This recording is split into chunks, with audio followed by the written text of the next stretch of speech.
welcome to online study classes which is represented by DPS Dhaka. In this video I will take you class of mathematics of class 2. So students, let us know about odd and even number. What is odd number and what is even number? I have already taught you in a first video. So let us remind you odd और even क्या होते हैं. मैंने आपको पहले video में बताया भी था, फिर उनसे मैं आपको रिवाइज कराता हूँ. इवन ऐसे नंबर्स होते हैं जो 2 से डिवाइजेबल्स होते हैं. Even are the number which is divisible by 2 and odd are the number which is not divisible by 2. Odd ऐसे नंबर्स होते हैं जो कि 2 से डिवाइजेबल नहीं होते हैं. इवन के लास्ट में हर हमेशा कोई नंबर जो है देखना है से कि यह इवन है या ऑड है, तो उसके लास्ट में, इवन के लास्ट में जो होता है आपका, इवन के लास्ट में 0 होता है, 2 होता है, 4 होता है, 6 होता है, 8 होता है. अब इवन लास्ट 1 डिजिट पे हम देखेंगे से कि अगर 0, 2, 4, 6, 8 रहे तो वह नंबर जो है इवन होगा. अगर ये सब नहीं रहेगा तो ऑड होगा. एज फॉर एग्जाम्पल हमारा 44 1 डिजिट पे हमारा क्या है 4, और 4 अगर होगा तो हमारा इवन नंबर होगा. उसी तरह हमारा 78 लास्ट 1 डिजिट पे हमारा कौन सा नंबर है 8 है. 8 अगर होगा तो यह इवन नंबर होगा. अगर वही जो है 45 is even or odd, तो it is odd number because 1 digit पे हमारा कौन सा 0, 2, 4, 6, 8 नहीं है, इसी के लिए यह नंबर जो हमारा odd है. तो हम लोग सीख लिया, we have learned that if we can say that if 0, 2, 4, 6, 8 are presented on the 1 digit number, then we can say that number is a even number. हम लोग यह कह सकते हैं से कि अगर 0, 2, 4, 6, 8 जो है 1 डिजिट पे रहेगा तो वह इवन नंबर होगा. अगर नहीं होगा तो ऑड नंबर होगा. एज फॉर एग्जांपल 45 के 1 डिजिट पे 0, 2, 4, 6, 8 नहीं है, इसी के लिए यह हमारा ऑड नंबर है. और अगर 0, 2, 4, 6, 8 रहेगा तो वह 2 से डिवाइजेबल होगा. अगर नहीं होगा तो नहीं डिवाइजेबल होगा. यानी it means 45 is not divisible by 2. That is why we have indicated 45 as a odd number. सो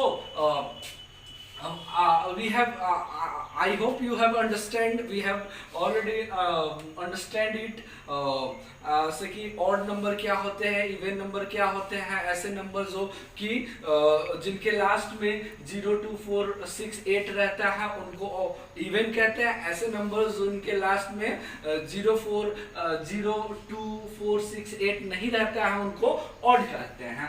अब आई होप आप लोग समझ गए होंगे. अब हमारा नेक्स्ट टॉपिक है ascending and descending order.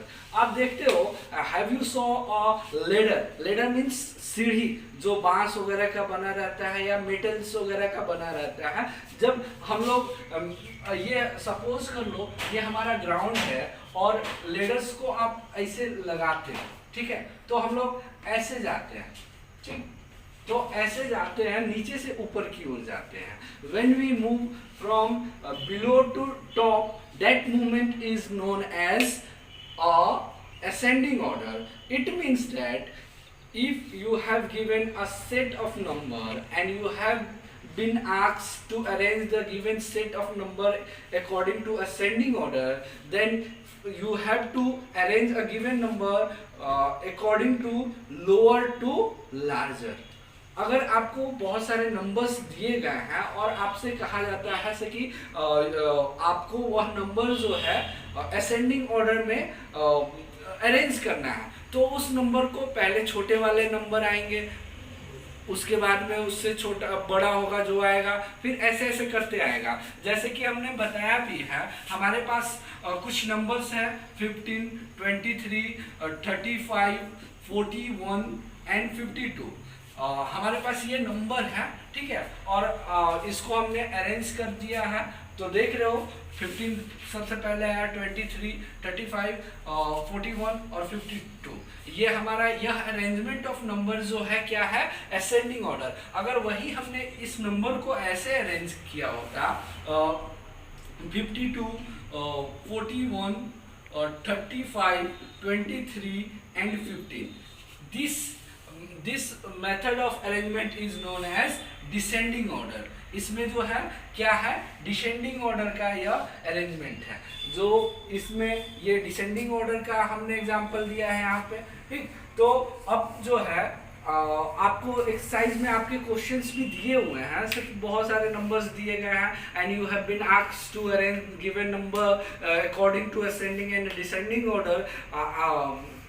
I hope you have been easily understood it. So let us know about ordinal numbers. Suppose I have 5 balls which have different colors. मेरे पास 5 ball हैं जो जिनके अलग अलग कलर्स हैं। अब मैंने जो है इनको ग्रुप में अरेंज कर दिया। I have been arranged the given number according to I have arranged the given ball according to color wise, and I have placed first ball. I have placed first ball at a red. I have placed at red ball at a first position, and in the second place I have placed blue ball. And in third place I have placed a green ball, and at the fourth place I have placed a white ball, and at the fifth position I have placed a pink ball. It means that ऐसे arrangements जिनको मैं order के according या एक के बाद एक arrangement which is when we placed a number or an object according to order, that method is known as ordinals numbers. ऐसे मेथड जिसमें हम लोग किसी ऑब्जेक्ट को एक के बाद एक या ऑर्डर में प्लेस करते हैं, अरेंज करते हैं, that method is known as ordinals numbers. Okay, so our next topic is forming numbers. Forming number क्या होते हैं? If you have given two numbers and you have been asked to form a smaller and greater number, then how will you form? अगर आपके पास दो number है, example 5 और 8, तो आप इन नंबर से आपको कहा जाएगा से कि आपको 2 डिजिट का सबसे इन नंबर के सहारे आपको 2 डिजिट का सबसे बड़ा नंबर और सबसे छोटा नंबर पता करना है। तो आप कैसे करोगे? It is very easy. You have to arrange the given number according to ascending order. अगर आप ascending order में इन नंबर को अरेंज कर देते हो तो आपका सबसे स्मॉलर मिलेगा, और अगर इसको रिवर्स कर देते हो यानी उल्टा कर देते हो तो हमारा नंबर हो जाता है 85। ये जो है डिसेंडिंग मेथड है। डिसेंडिंग ऑर्डर में हमने नंबर को अरेंज कर दिया और हमको मिल गया सबसे लार्जर नंबर, ठीक। तो और दूसरे का example, let us take a second example. 8 and 3 is a two different number, and you have been asked to form a smaller and larger number by using both digits. So if you arrange a given digit according to the ascending order, then you will get a smaller number.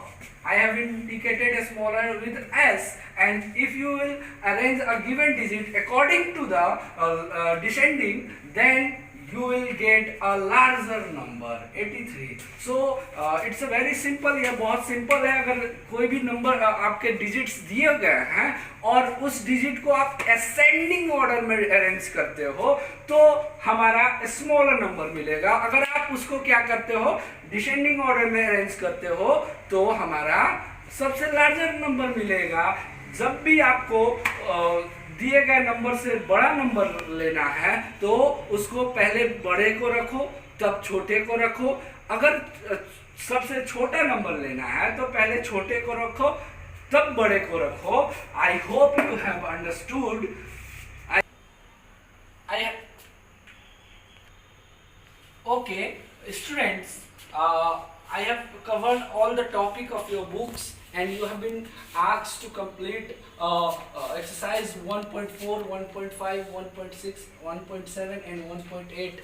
Students, मैंने सभी आपके book का chapter first का सभी जो topic है वो cover कर चुका है और अब मैं आशा करता हूँ आप 1.4, 1.5, 1.6, 1.7, 1.8 बना लोगे, आपको कोई दिक्कत नहीं होगा।